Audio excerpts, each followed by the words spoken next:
Votre récap de la journée du 30 septembre 2025. Alors aujourd'hui on clôture le mois avec moins 120 dollars et petit TP aujourd'hui, donc c'est pas mal, on va voir ça ensemble sur un short du Nasdaq. Alors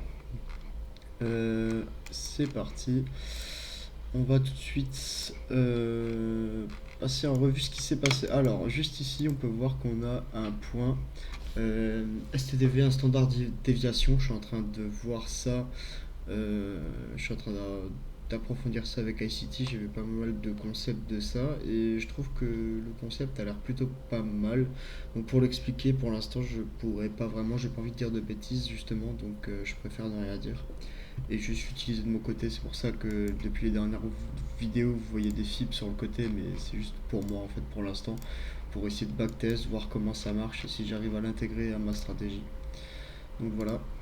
Alors.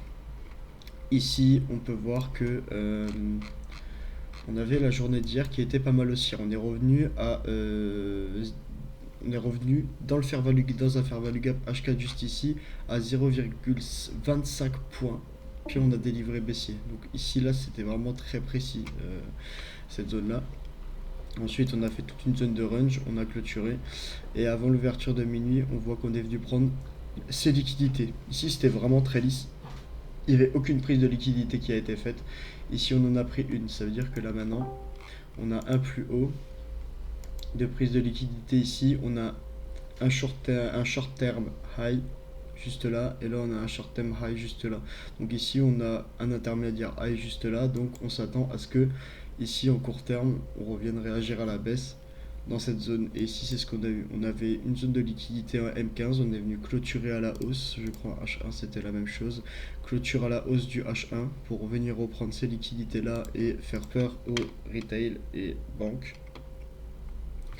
Pour qu'ensuite on délivre baissier. Alors, juste ici, du coup, on voit que. Je vais juste reprendre mon fair value gap M15. Juste ici, on voit on est allé dans le fair value gap et on a clôturé en dessous de la zone des 0,50. On reste dans une bonne délivraison. En 5M, c'est la même chose. On est allé juste ici, on a clôturé en dessous des 0,50. Et si on va même au 1M, juste ici dans le fair value gap M5, là, ici c'est très précis. On a vraiment clôturé dans la zone des 0,50. C'est vraiment une très belle délivraison. Alors, juste ici, on a eu le prix qui a commencé à faire un déplacement. On est venu attaquer cette zone d'ouverture de swing low. On a créé un fair value gap juste là, on est venu réagir et c'est pas du tout mon entrée. Pourquoi? Parce que on n'était pas venu assez violemment faire un déplacement baissier, donc j'ai attendu.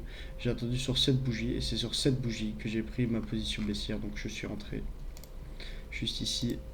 Hop, une fois que j'ai vu que le prix, enfin que j'avais ma confirmation qu'on avait encore redépassé un swing low et qu'on l'a dépassé assez violemment, et ben là j'ai repris une position juste ici. Alors, on va passer sur la main Q parce que du coup j'ai pris sur la main Q. Je préfère regarder les graphiques du NQ parce que j'ai vu qu'on avait quelques divergences. Tu vois, par exemple, ici le fair value gap il est beaucoup moins voyant que sur le NQ, donc je préfère regarder le NQ et prendre position sur la main Q. Je trouve ça plus simple. Du coup, plusieurs TPI.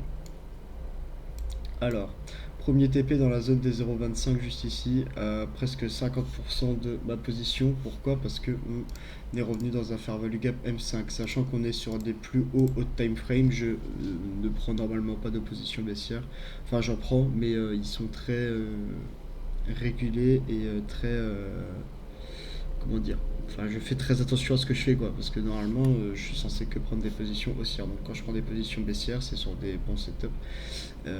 Bon, pas forcément des bons setups, voilà, je les trouve, je les prends, mais je vais dire, je suis très, je laisse pas la position courir parce que pour moi on va pas aller encore dépasser les plus bas, à part si on a une vraie confirmation daily dans les prochains jours. Pour l'instant, moi je suis toujours haussier.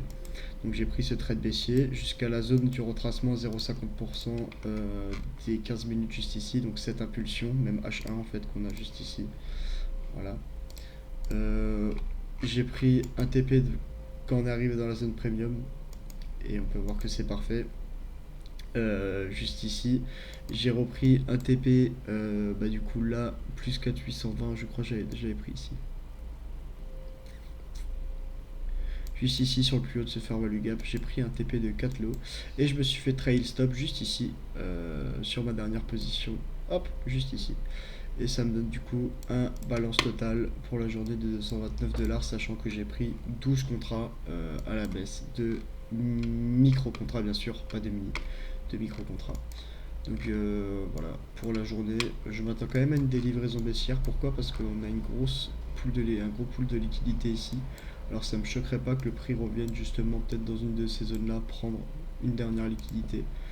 Pour l'ouverture de 9h30, ça peut être une possibilité. Je dis pas que ça sera sur ce plus bas là, mais peut-être plus tard, ou l'ouverture ici, on verra bien. Donc voilà, pour la journée, j'espère que ça vous a plu. Moi je clôture ici, donc voilà, c'est un mois 120 $. Je vais vous montrer quand même le mois. Tant pis, je vais cacher mon. Je crois que je suis assez rapide et on n'a rien vu. Et puis on n'allait pas voir le numéro de mon compte, s'il vous plaît. Le mois, il est pas très fifo. 1, 2, 3, 4, 5, 6, 7, 4. Je suis à win rate inférieur à 50%. Bon, on le voit ici. Oh, on le voit ici, win rate de 42%. Voilà. Que dire de plus? Je dirais du sur-risque. Parce que j'avais essayé justement sur cette position de trade du NQ. Justement, mais en fait, du coup, j'ai réglé mon problème. Maintenant, je vais voir les graphiques du MNQ. Enfin, les graphiques du NQ et je prends position sur la MNQ. Donc voilà, ça c'était un lot du Nasdaq que j'avais pris. Ça, pareil, ça c'est littéralement un sur-risque que j'ai pu prendre ici. Le reste était bon. Qu'est-ce que je peux voir ici? Un léger sur-risque, mais ça c'est acceptable parce qu'avec les tailles de contrat, des fois ça c'est compliqué d'être assez précis. Donc là, avec 10 $ de différence, c'est pas trop mal. Donc dans l'idée, en soi, le mois était pas forcément mauvais, je trouve. Les débuts de semaine assez compliqués, là on le voit ici. Et voilà, on va voir pour le mois prochain ce que ça donne. En vrai, je suis assez confiant. On a eu un mois assez compliqué. De toute façon, même sur TikTok, cette semaine-là, elle a été horrible niveau price action. Il y avait des setups, mais ils étaient très longs et très complexes et techniques à trouver. Il y en a qui les ont trouvés, moi non. Donc voilà, GG à vous les gars si vous vous êtes fait des sous. De toute façon, c'est l'idée. Donc voilà, on va voir ce que ça donne pour la suite. En vrai, je suis assez confiant, ça devrait aller. Là, le mois là, il était peut-être pas si fou, mais le mois prochain sera meilleur. Donc voilà, je m'inquiète pas trop. Sur ce, les gars, on se voit pour le prochain trade recap. Donc sûrement demain. Je sais pas s'il y a des grosses annonces éco qui sont en train de sortir. On va aller voir juste ça de Speed Forex Factory. Début du mois, je pense qu'il y en a toujours dans tous les cas. Donc on va faire attention. Filtre, hop, hop, hop, euro. Je veux pas, moi je veux juste ça. Alors, le 1. On a l'ISM à 16h. D'accord. Ah, je suis pas sur mon. Attendez, parce que je préfère. Je me cale sur l'heure de New York en fait, je trouve ça plus. Je sais plus si c'est la moins 4 ou la plus 4. Je sais jamais. C'est moins 4 ou. C'est moins 4 ou plus 4. Ah. Je peux pas. Hop. C'est moins 4. UTC moins 4.